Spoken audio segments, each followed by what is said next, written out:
I'm Sarah from The Upcoming. An absolute pleasure to be able to speak to you. How are you doing today? Good. Well, it's an absolute pleasure to be able to speak to you about this wonderful film, The Duke. And maybe you could kick off with an introduction, just explain a bit your very personal connection to this story and kind of the genesis of the project, how it came from, something that's kind of a true story from the past that's now going to be on our screens. Yeah. So obviously it was my dad and my granddad's story, which I've had inside information on for a long time. And I first heard about the story when I was 14 years old. But then in 2011, I think it was 50 years to the day of the heist.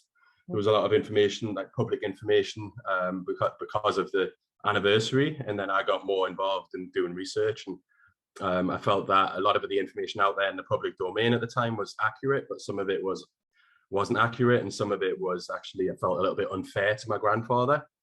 And I started researching myself and read up on all of his writings and all of his plays. And then I guess I got inspired, and I thought, well, if he can write plays, then maybe I should write a play of this story and like of his life. So I spoke to both my dad and my mom at the time to get their approval on it, and they were up for it and supportive. So then I thought, right, well, I'll try and put something together. And to me, it was, the heist is a good headline, and it's an amazing headline, really. But to me, it was always the more I learned about the story, the more amazing I felt it was. And it was always a story more of the working class struggle than anything else. And my family, or my grandparents' family, they were obviously working class, living in Newcastle in the 50s and early 60s, and they lived through poverty, and they had barely two pennies to rub together.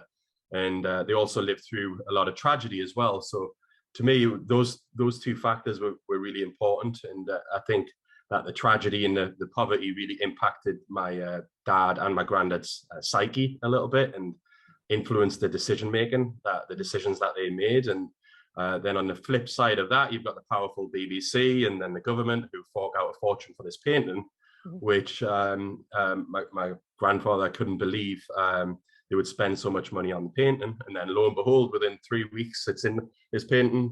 This masterpiece is in the hands of this impoverished family from Newcastle. So it's an interesting kind of juxtaposition of poverty versus power that fortunately they brought in some professional writers who were able to explore that in a very entertaining way. Yeah, it's unlike any kind of heist film that you've seen, really. So yeah, it's turned out really well. And I guess when you, I guess when you were first kind of thinking about how this could be turned into a film, you probably had no idea who might end up playing your main characters. So, what was it like when you learned it was going to be, Helen Mirren, George Broadbent, right at the center of this, never mind all the rest of the cast. And of course, Roger Mitchell, sadly, of course, he's passed away now, but with him at the helm, after making such incredible films, such like Notting Hill, etc. Yeah, to be honest, I couldn't believe it. It was we never expected to get this far, really. And just like my dad when it, in fact, I don't know if I should say that. It's but the I don't know how much detail I should go into in terms of spoilers, or what should I kind of skirt around the details? I don't know. I don't know what you're going to say, but yeah, no, too much word, but yeah.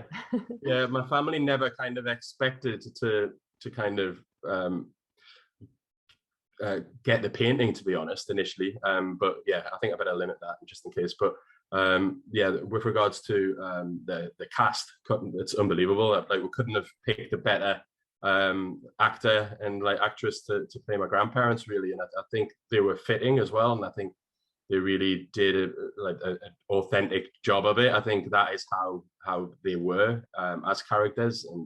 And but my grandfather was a bit of a flawed character, but he was ultimately a good person, and Jim's really been able to convey both sides of that. And Nicky Bentham, the producer, has just done a fantastic job to bring it to this stage with both the writers that she brought on board, and the authenticity of the film as well. Every scene is pretty much based on true events, and the attention to detail has been amazing as well. But yeah, it's surreal, to be honest. Mm-hmm. And I think, in particular, Jim's performance just seems to really bring out, like you say, kind of, the eccentricity of your grandfather, from what you said. But, you know, in like the moment in the courtroom, which I believe was actually kind of transcribed word for word. And it's just so funny, but there's also so much heart in it, and it really does touch on so many issues, which would even be relevant to an audience of today. So was that something that was also important to you and great to see on the screen, kind of that that balance of the kind of witty humor, but also the important issues being brought up? Yeah, absolutely, absolutely. Like Kempton was really committed to his cause, to his campaign, to the point that he actually went to jail 3 times before the heist for refusing to pay his TV license, and he was really driven for it. And I think that's because he witnessed his own father come back from the war, and he was disabled, and he ended up somewhat isolated. And Kempton being interested in kind of writing plays, he was a avid kind of BBC watcher at the time as well, and he recognized the importance of the BBC and felt it could be a cure for loneliness for such isolated characters. So he wanted to do something for the betterment of people in society, and he believed that society should be equal and that pensioners shouldn't have to pay like a license fee when they work their whole life. And it's obviously more often than not, pensioners are more isolated than the rest of us as well. So I think that message, like the film actually wrapped up 3 weeks before COVID, but that message now is just as important as ever. I think everybody can recognize everybody's experienced isolation, you know, and it's a big issue, like with regards to mental health. And he really wanted to do something for the betterment of such characters. So. So what do you hope people will take away from watching it overall? Because I guess on the one hand, it highlights this incredible true story that probably most people don't know about, but and it's very entertaining. But then it does have these other kind of points at its heart. So yeah, there's something quite inspirational about the way he speaks about things that we can definitely be thinking about today. Yeah, I think hopefully people will leave and take feeling motivated to be kind to one another, essentially. And it's really just about helping people who are less fortunate than yourself in society, in your own community. And hopefully that's what people might get that message. And but I think they'll feel uplifted as well by the story. It is an uplifting story, or even though there's sad moments in it and there's very funny moments, but ultimately it's an uplifting message. And I hope people enjoy it. That line about he says, you know, one brick on its Todd is useless, but if we put them all together, then we can create something. I mean, that is something everybody can take away, you know, whether you're going to sign a petition or join a protest or write to your MP, you know, whatever the issue is that you feel strongly about, you can play a part and we can all make a difference together.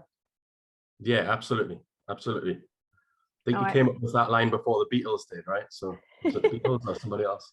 Yeah, so right. Well, it's been absolutely lovely to chat to you. Thank you so much, and I'm so glad that your family story is going to be shared with the rest of the world. So thank you. Thanks a lot, Christopher. Thanks a lot. Cheers. Bye. Bye.